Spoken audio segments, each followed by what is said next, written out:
일부 의원들이 이제 이 외형적으로 지난 대선 때 대선 캠프의 어떤 직을 맡았거나 이런 이유 때문에 이재명 대표와의 어떤 관련이 있지 않은가라는 의심을 하는 것으로 보이는데 김은경 위원장이나 위원들이 누구 말을 듣고 정치적 결정을 할 뿐이 아니라는 얘기들은 당에서 이제 어느 정도 다 공감이 돼 있습니다. 그래서 김은경 위원장은 추가 인선에서도 이 현역 의원 배제 기조를 명확히 하고 있습니다. 네. 하지만 비명계는 개파 안배 차원에서 이 현역을 추가 인선해달라 이렇게 요구를 하고 있는데 혁신위원 인선을 놓고 당내 파열음이 커질 수 있다 이런 목소리가 나오고 있습니다. 우여곡절 끝에 닻을 올린 민주당 혁신기구 어제 첫 회의를 열었는데 첫 의제 돈봉투 사건을 다루기로 했습니다. 이 얘기부터 좀 해보겠습니다. 조기현 위원장. 자, 앞서 김은경 위원장이 이제 선임되고 인터뷰에서 이 돈봉투 사건이 뭐 조작일 수 있다는 취지로 발언을 했어요. 그러면서 당내에서 비판도 좀 있긴 했는데 물론 어제 이제 정정도 했죠. 자, 그런데 그 발언에 대한 혹시 수습 차원일까요? 혁신위의 첫 의제가 돈봉투 사건입니다. 뭐 꼭 그렇다고 보지는 않습니다. 그 발언은 실언이었고 해프닝이었죠. 사실 아직 정치적 인물이 아니다 보니까 본인의 발언의 무게라든가 영향력에 대해서 정확하게 인지하지 못한 상태에서 개인적 사견을 밝힌 건데 적절하지 않았죠. 네네. 어쨌든 돈봉투 사건이 지금 민주당의 여러 가지 그 국민들의 평가에서 당내 위기의 핵심적인 문제이기 때문에 가장 우선적으로 다뤄야 할 의제인 게 맞고요. 관련해서 뭐 여러 가지 의대들 중에 지금 어쨌든 얼마 전에 또 영장 그 실질 심사에서 또 부결되는 일도 있었기 때문에 국민들이 가장 민감하게 보는 사안입니다. 이 문제를 어떻게 처리하느냐가 사실 이제 혁신이나 민주당에 대한 어떤 국민의 인식을 전환시킬 수 있는 가장 중요한 의제이기 때문에 가장 첫 번째 주제로 삼았다고 봅니다. 자, 그런데 장해찬 최고위원. 자, 그거 말고 민주당을 뒤흔든 사건이 하나 있었잖아요. 김남국 의원 관련한 이제 코인 사건인데 코인 논란은 이거는 별도로 보겠다고 했어요. 왜냐? 이거는 개인적 일탈이다 이렇게 얘기를 했거든요. 글쎄요. 사실 이 민주당이 국민의 신뢰를 회복하기 위해서는 어려운 부분도 돌파하는 결기가 있어야 되는데 코인 논란은 김남국 의원이 탈당했으니까 개인의 것이고 돈 봉투는 뭐 민주당 내에서 심각한 문제다라고 사안을 분리하는 게 과연 국민들 입장에서 수긍이 갈지 잘 모르겠습니다. 김은경 혁신위가 뭐 기대와 우려를 동시에 받고 있는데 네. 적어도 시작할 때만이라도 혁신위원장이 우리는 민주당 안에 있는 여러 가지 모순적인 문제나 국민의 눈높이 맞추지 못했던 문제들 뿌리까지 다 들여다보겠다라고 시작을 해도 사실은 잎사귀에서 줄기로 내려가기도 쉽지 않거든요. 근데 시작부터 우리가 한 잎사귀 정도 보고 줄기도 한번 볼게요라고 하면 뿌리는 건드리지도 못하게 되는 것이기 때문에 이 부분에 있어서는 가뜩이나 이 김은경 혁신위의 실권이 실리겠느냐 의혹의 시선들이 많은데 네. 시작할 때 너무 스스로 힘을 빼고 시작하는 것은 아닌가 하는 아쉬움이 외부자에서 볼 때 좀 드는 것 같습니다. 김진인 변호사. 근데 이제 돈봉투 사건은 송영길 전 대표하고 좀 연관이 있고요. 코인 관련해서는 이제 김남국 전 의원하고 연관이 있는데 두 사람 다 이재명 대표하고 친분이 있다 이렇게 알려졌잖아요. 그런데 이 두 개를 정조준한다. 이 얘기는 여기서 딱 손절하겠다. 이런 의미일까요, 이게? 그건 아닌 것 같고 일단 문제 의식 자체는 저는 뭐 적절하다고 봅니다. 이 두 가지 이제 이슈를 처음에 제기한 거 문제 의식 자체는 사실 뭐 옳다고 보는데 말씀 주신 것처럼 이제 이 두 사건에서 이재명 대표를 빼고 얘기를 할 수가 없죠. 특히 이제 송영길 대표 같은 경우에는 뭐 이심 송심이라는 말이 나올 정도로 송영길 대표가 될 때부터 시작해서 뭐 대선 또 이재명 대표가 지금 이제 개항을 해서 국회의원이 되는 과정까지 이제 굉장히 긴밀한 이제 유착 관계가 있다고 알려져 있고 그리고 김남국 의원도 마찬가지입니다. 과거 이제 경기도지사 할 때부터 이제 7인회라는 핵심 멤버로 또 활동을 해서 계속 측근으로 분류되는 입장인데 결국에는 뭐 문제 진단 자체는 맞지만 거기서 끝나면 안 되죠. 혁신위가 해야 될 일은 이제 민주당을 정말 위해서 한다면 혁신 내용 그리고 혁신 대상을 이제 제대로 짚어야 되는데 그럼 결국에는 혁신 대상이 누구냐?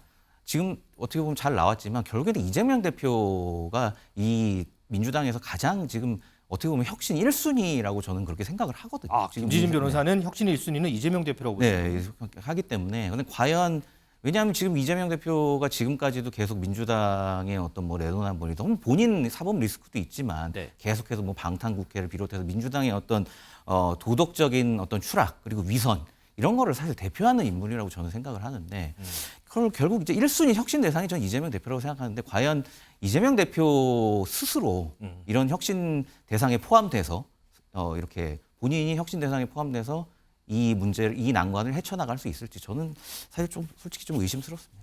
자, 그 얘기는 조금 이따 좀 더 자세히 해보고요. 지금 송영길 전 대표, 이재명 대표 얘기가 나왔는데 송영길 전 대표가 이 돈봉투 사건에 책임을 지겠다는 의지로 민주당을 탈당을 했죠. 그런데 인터뷰를 했는데 이재명 대표의 불체포 특권 포기와 관련해서요.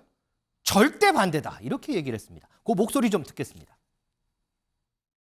저는 절대 반대입니다. 아, 절대 반대. 이런 검찰 독재 정권에 불체포 특권이 없으면 입법부가 어떻게 이런 검찰 독재 정권과 싸울 수가 있겠습니까? 불체포 특권 포기하자는 사람은 투항주의자라고 봅니다. 근데 지금 이재명 대표는 이재명은 내려놨는데요. 이미 한번 기각시켰잖아요. 부결. 부결시키고 더 적극적인 투쟁 의사로 이러한 프레임과 싸우기 위한 거죠. 그러니까 나는 이재명 그 대표뿐만 아니라 국회의원들의 불체포 특권을 이 윤석열 검찰총장 이 독재 정권 하에서 포기하자는 행위는 저는 투항적인 노선이다 이렇게 생각합니다. 야당 이기를 포기하는 것이다. 그런 저의 정치적 책임을 통감을 하고 당을 제가 탈당을 했습니다. 사실 당 대표를 한 사람이 탈당한다는 게 쉬운 일은 아닙니다. 우리 민주당이 두 가지를 좀 했으면 좋겠다는 생각이 듭니다. 제대로 좀 싸워달라.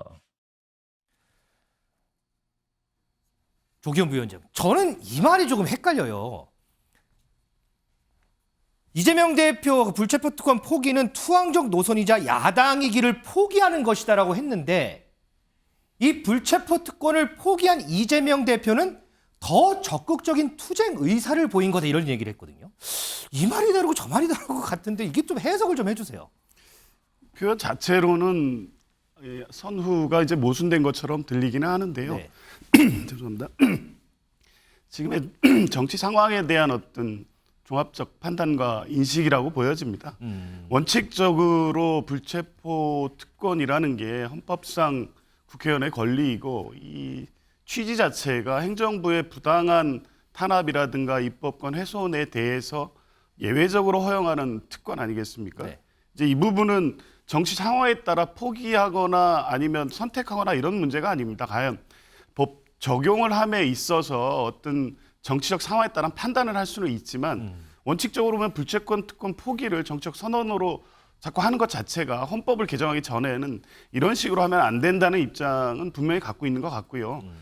그 이재명 대표의 불체포 특권 포기는 어떤 윤리적 도덕적 어떤 상황에 대한 어떤 개인적 판단이 아니라 윤석열 정부의 정치 보복적 수사라는 그 과정을 똑같이 겪고 있는 송영길 전 대표나 이재명 전 대표도 같은 상황이긴 한데 유효적절하게 현 정권에 투쟁하는 모습에 하나는 전략적 선택으로서 했다는 의미를 좀 부각했다고 보여지고요. 근데 이제 모순적으로 보이지만 원칙적으로 불체권 특권 포기는 당연히 존중돼야 된다는 입장에 더 무게가 실린 발언이라고 봅니다. 자, 그런데 장희찬 최고위원, 자, 요즘에 송영길 전 대표 최근 들어서 참 인터뷰도 많이 하고 뭐 방송 출연하시던데 마지막으로 당부한 게 민주당에게 제대로 좀 쌓아달라 이렇게 당부를 했거든요. 이거 어떻게 좀 평가하세요? 제대로 싸워달라는 말이 나를 위해서 좀 내 편을 들어달라라는 말로 들리는 건 저만이 아닐 것 같습니다. 사실 김은경 혁신위에서 첫 번째 과제로 돈봉투 사건에 대한 철저한 조사 이야기하고 있지 않습니까? 이 같은 혁신위의 움직임과 방향성조차 송영길 대표 입장에서는 마음에 안 들겠죠. 그냥 다짜고짜 이 모든 게 검찰의 기획이고 윤석열 정부의 야당 탄압이다라고 하면서 똘똘 뭉치는 게 송영길 대표가 원하는 그림일지 모르겠습니다만 송 전 대표가 원하는 대로 민주당이 싸우면 싸울수록 중도나 무당층의 민심은 민주당을 떠나가게 될 겁니다. 저희 입장에서도 긴장이 되는 것은 민주당이 윤석열 정부와 국민의힘 상대로 막 장애 집회하고 국회 그 회관 계단에서 본청 계단에서 막 시위하고 싸우고 하는 게 걱정되고 긴장되는 게 아닙니다. 혹시라도 이 혁신위가 말로만 혁신이 아니라 진짜 국회의원 특권을 내려놓거나 민주당의 잘못된 도덕적인 결함에 대해서 조목조목 지적하고 눈치 안 보고 나아가서 이재명 대표까지 비판해버리면 어떡하지? 진짜 혁신할까 봐. 그게 걱정이 되는 것이거든요. 진짜 혁신하는 게 걱정이신다는 거죠. 그런데 이제 송 전 대표 말대로 하면 진짜 혁신과는 거리가 동떨어진 송영길을 포함한 민주당의 모든 도덕적 결함을 결사옹위하면서 여당과 강대강 투쟁을 하겠다라고 나아가게 되는 것인데 그 방향이 송 전 대표한테는 좋을지 몰라도요. 저희한테도 오히려 편안한 방법이고 민주당 전체로 보면 총선을 앞두고 별로 효과적인 방식의 노선은 아니라고 생각됩니다.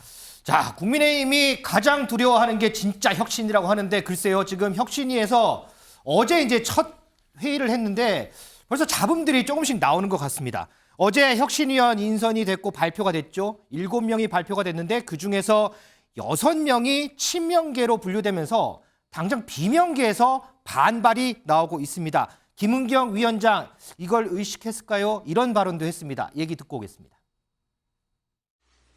가죽을 벗기고 뼈를 깎는 노력을 통해 윤리 정당으로 거듭나게 하겠습니다. 저는 정치권에 빚이 없는 사람입니다.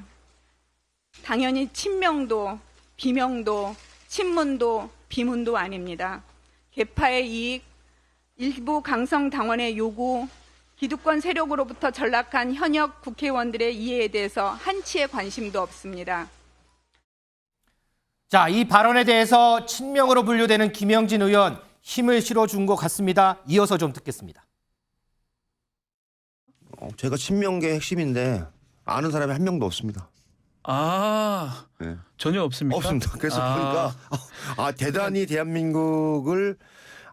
대한민국에서 각 분야에서 네. 정치, 경제, 학계, 그다음에 의료계, 언론계에서 네. 가장 제가 보기엔 전문가적인 식견으로 네. 대한민국을 보고 민주당의 문제를 진단할 수 있는 사람으로 왔다. 그렇게 보기 때문에 제가 보기엔 친명계 핵심인 김영진이 보기에도 전혀 모르는 사람인데 친명이라는 건 제가 보기에는 각자 다 조기현 부위원장 오늘 참 첫 번째 픽부터 조기현 부위원장한테 아주 질문이 몰아지는데 자, 김영진 의원 내가 친명 핵심인데도 내가 아는 사람 한 명도 없다라고 얘기를 하고 비명계에서는 혁신이가 친명으로 편중이 됐다. 이게 혁신이냐 이렇게 반발하고 누구 말이 맞는 거예요 이거? 글쎄요, 언론 분석에 의해서 이제 이재명 대표와의 인연이 강조되면서 네. 그래서 이제 친명 일색이라는 일부 비판이 있는 건 사실인데요. 실제 얘기를 들어보면 김은경 위원장도 그렇고 당내위원 제외한 외부위원은 특별한 인연이 없는 분들이라고 합니다. 송갑석 최고위원 같은 경우에도 친명 혁신이라고 볼 수 없다는 입장 그리고 기대가 크다는 입장을 밝히고 있고요. 일부 의원들이 이제 이 외형적으로 지난 대선 때 대선 캠프의 어떤 직을 맡았거나 이런 이유 때문에 이재명 대표와의 어떤 관련이 있지 않은가라는 의심을 하는 것으로 보이는데 김은경 위원장이나 위원들이 누구 말을 듣고 정치적 결정을 할 뿐이 아니라는 얘기들은 당에서 이제 어느 정도 다 공감이 돼 있습니다. 그래서 그런 우려를 지금 이제 출발에 앞서서 그런 방식의 혁신 운영을 하지 말라는 일종의 당내 경고 정도의 의미이지 실제 이재명 대표의 뜻에 따라서 혁신 의제를 설정하고 이재명 대표를 위한 혁신안을 만든다. 그렇게 갈 것으로 보지는 않습니다. 장가희 기자, 그런데 이게 경고만일까요? 보면 추가로 임명할 혁신위원 두고 이견도 많이 나오는 것 같더라고요. 근데. 네, 그렇습니다. 민주당은 최종적으로 현역 당내 3명, 외부 8명 등 11명으로 혁신위를 구성할 예정인데요. 김은경 위원장은 추가 인선에서도 이 현역 의원 배제 기조를 명확히 하고 있습니다. 네. 하지만 비명계는 개파 안배 차원에서 이 현역을 추가 인선해달라 이렇게 요구를 하고 있는데 혁신위원 인선을 놓고 당내 파열음이 커질 수 있다 이런 목소리가 나오고 있습니다. 김은경 위원장은 혁신위에 의원이 많게 되면 정말 혁신에 대한 이야기를 하기가 좀 어려워지기 때문에 현역은 이해식 의원 1명이면 좀 족하다 이런 얘기가 나오고 있는데 당 지도부는 김 위원장의 입장이 좀 완고해서 난감해하고 있다고 합니다. 자, 이렇게 혁신위의 추가 인선 부분에 대해서 벌써부터 얘기 나오는데 자, 어떤 인물들이 추가로 인선이 될지 이 부분도 좀 지켜봐야 될 것 같고요.